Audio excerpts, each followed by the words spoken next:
All right, so again, 2012 Chevy Volt, about 180,000 kilometers. Been driving around in the Canadian environment here in Quebec, and my mirrors were starting to tilt. So I kind of got looking around, and I noticed that there was lots of corrosion powder coming out of the cracks. So I decided to take the mirrors off to see what was going on, and here's what I found. What's left of it. One sec. So that's the bracket that was holding the mirror after I sandblasted it and glued a piece back on now. That's all that's left of it. That's 9 years. Pretty bad, pretty porous metal. The salt on the roads is what we'll be doing that. But anyways, that's what it looks like now. The one on the other side is similar, but a little less pitted.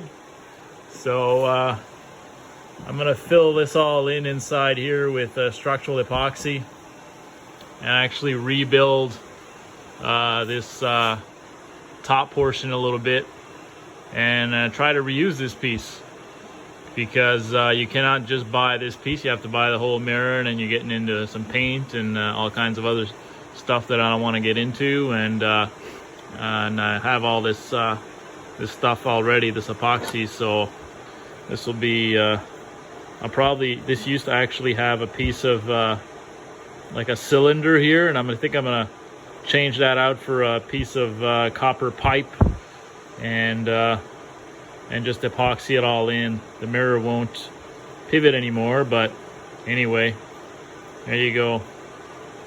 Garbage, but we'll make it work for a few more years. I'll show you the result in a bit. You can see how much I filled all those voids in. Here's the other one that was a little less pitted, so I'll be probably putting a little less on this one, but this one probably has like half a pound of epoxy on it. And I'll be doing the same. And I also added pieces of aluminum in there to add some strength. More to go. All right, here they are just after being blobbed over the structural epoxy. Again, I'm using the same stuff as some of my previous videos. Aldralite AV 1258, 2-part structural epoxy that I got because it was expired. Should make it nice and strong. Show you after it's sanded down and got more pieces on. All right, here we are with the 2 castings. One that I started sanding down with a little mini belt sander. I just sort of smoothed that out a little bit with some 80 grit. Made some quick work of that. And then my intention is actually to use a copper pipe to use as the swivel. So my plan is to epoxy that in there. I'll probably cut this and kind of bend it over and epoxy that in, and then it'll be actually a bit smaller. This is a 3/4 copper pipe, and it'll be smaller than the actual mirror hole, but then I can shim it with something else, some sort of sleeve afterwards, maybe a plastic sleeve. I suppose I could machine a plastic sleeve. All right, so that's kind of what that looks like. Hold on a second, I'm trying to do this with one hand here. Getting in position, there you go. So that's how it looks underneath the plastic, and the way this shaft will look. And when that aluminum expanded, it actually cracked that a plastic in there, but only that surrounding sleeve. The rest of it's fine. So I can always either make a plastic bushing or completely fill that up with some sort of hard sealant, because I'm not planning on swiveling this thing afterwards. And oh, that's better. And then so after I'm done that, I'm actually intending on welding on a piece. Stand by and I'll show you guys that.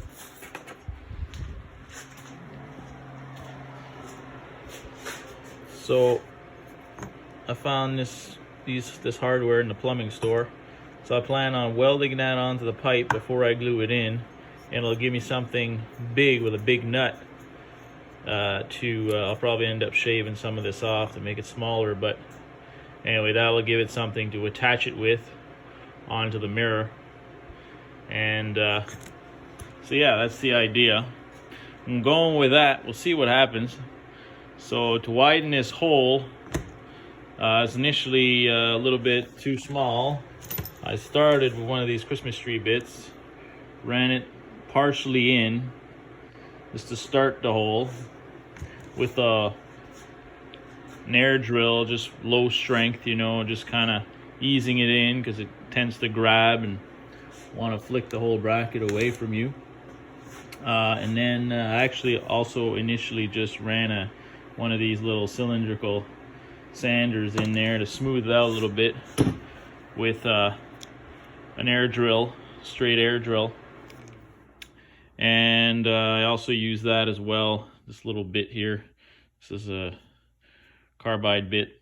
You can't really see it in focus there, but anyway, you get the idea. So I use that to make the hole bigger. And when this thing started grabbing the next step up, which I didn't want to go that big, then I switched over to a 7/8 drill bit like so and finished it off, and it fits perfect. So a 3/4 copper pipe, outside diameter is right around 7/8, so gives it a nice snug fit in there.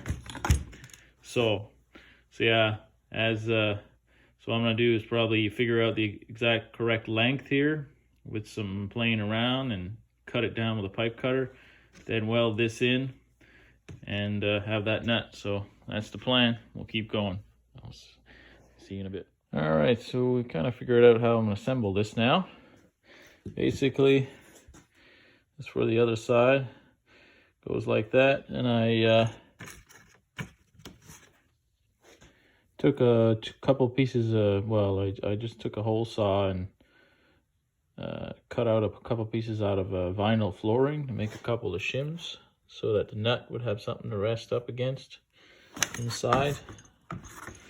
So basically this will sit like that, and then the second one goes around the collar and then the nut on top. So that's basically how it's going to sit inside. So now all I have left to do is, and also it allows the wiring to go through, and then of course I checked to make sure that everything cleared with the cover, you know, because that's kind of bulky inside, so I had to make sure that everything fit, and it still allows the wiring to pass through as well. So that's how it stands. So now what I'm going to do is cut this pipe and cut slots in there and bend it into the casting and epoxy it in. So I'll probably cut this a little longer and then cut out some slots in there, and then that'll allow me to bend the tabs over and epoxy everything in. So yeah, that's the plan. All right, time to glue the tubes in. So as you can see, I cut them down, bent them out. So what I'm gonna do now is just push that out like so, fill that all in with epoxy underneath, and then push it back in. That should give me the correct length, and smoosh that epoxy all in there and give me a nice strong bond as well. There you go. All right, here we are again in the shop. So these are now basically almost done. So you can see the tube has been glued in, and this thing just feels solid. It is like probably fairly protected at this point as well. So what I'm gonna do now is prime these, cover them up with primer, and then I'm gonna put a bit of sealant to just kind of seal, make this a little bit more rigid, like there's a bit of a gap inside of the sleeve. But once that's all filled in, it'll make it nice and tight. I test fitted them on the car, everything looks good. So yeah, that's the result. Well, up to so far anyway. So I'll show you the finished result once primed and sealed in a little bit. Okay, so I just finished assembling the mirrors and putting a bit of sealant inside of the area where it used to pivot. So what I basically did is I filled all the gaps in with this sealant I'm using. It's called PR 1422. It's an aviation sealant. Anyways, so I filled that gap in because the diameter of the pipe that I used was slightly smaller than the diameter of the hole, so there's a bit of a gap there, and it's not quite centered. So I made sure I taped my mirrors so that the gaps would be flush and wouldn't move on me as I injected the sealant. So I put some underneath of this piece and inside of the remaining gap. And then I screwed the nut and washers, sandwiched it all in there. And before I had done all that, I passed the wire through, and I had pre-fitted everything, made sure everything was still fitting. Before I primed the brackets, I actually had to remove some material because some areas were too thick and the plastic cover was too tight in certain areas, so I had to shave some of it off, and then I primed it, and now I sealed it in. So once this part cures, I'll be ready to plug everything back in and put all the covers back on, and they'll be ready to go back on. I actually also did some research, and these mirrors are not cheap when you buy them new, because they're heated and they articulate electrically, obviously, and they heat, and they have that flasher in the front. So they go for around $500 each piece. If you would buy them new and used, it's still going for like over $200 a piece, and those might still be corroded like these ones, or halfway there. So imagine having spent that amount of money and having to change them in 3-4 years again, because I plan on keeping this car at least that much. These mirrors will outlast probably the new ones. It's so much better protected now, and much thicker and much stronger. So I think it'll be worth it for that. I won't have to worry about these things breaking on me unless I bash it into something. We should be all good. So there you go. That's how I'm going to end this video. Or I might take one last shot once they're back on. But we're heading there. So we'll see you soon. So the mirrors are back on now. Everything's all back together. They're both looking great. One thing I might note is that if you decide to do something like this, first thing you want to, there is a very good video out there on how to take the mirror off the car. So that's why I won't bother talking about that. But once you get the mirror off the car and you have it on the bench, taking it apart can be a bit of a challenge if you don't know where you're going. The first thing you want to do is take this lens off. If you look through the crack inside, you'll see that there's little clips holding that lens on. And if you use a 90-degree pick and you kind of yank on one of the clips, you can start declip one side, and then you just gently pull it and it should unclip from the centerpiece. So once you get that, then you start taking the screws out of the center swivel and everything else. you know, you'll kind of just look for screws and you'll see how it all comes apart from that point. But that's where you got to start. So hopefully maybe somebody out there gets inspired by this, but definitely worth it for me.